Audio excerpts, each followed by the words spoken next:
The Pasuk tells us in this week's Parsha, there's a prohibition that we, members of the Jewish people, cannot marry into the nations of Ammon and Moab. The Gemara tells us that it only applies to the men, to the men from those nations, but the women are okay. So again, you cannot marry men from the nation of Ammon and Moab. Why? So the Torah doesn't have to give a reason altogether, but the Torah not only doesn't give a reason, it gives two reasons, seemingly.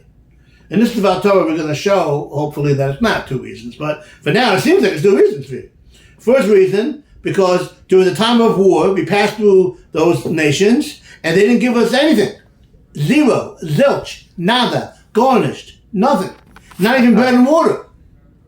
Prisoners get bread and water. We didn't get that. We definitely didn't get the one phone call and Miranda rights. Okay? So, I got you. So, reason. That's the first reason.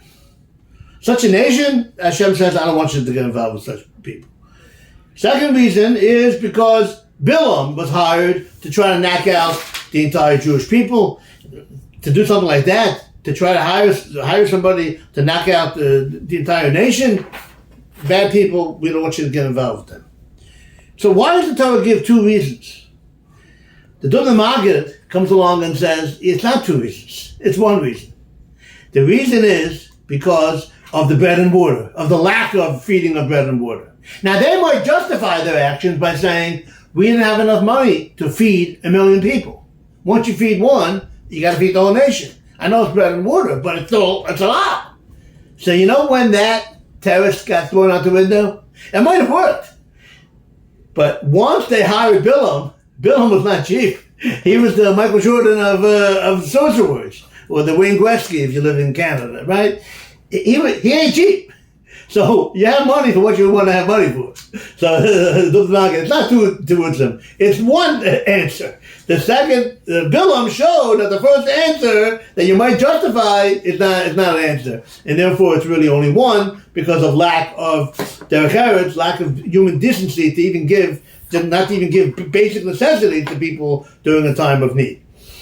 Rabbi Yaakov Naiman, the Mashgiach in Eretz Yisrael and Oyisum in Petach Tikva, your service a few days ago, says very, very elodik, very aderech musar. They didn't wake up one day and decide, you know what, we're going to try to knock out the Jewish people. Or we can't do it, we're going to hire Bilam. It started by a lack of derech eretz. Once you have the sin of omission, and you don't have basic derech eretz, basic decency, and you don't work on yourself, then you could come to such a terrible sin of commission, like to try to knock out an entire nation. That's Rabbi Yaakov Naiman's teretz. Let's end on a positive note. We have the opportunity to do mitzvos and to work on midos, our positive things, and to have that fester, and to have that turn into positive and more mitzvos and more great things. A good Shabbos, everyone.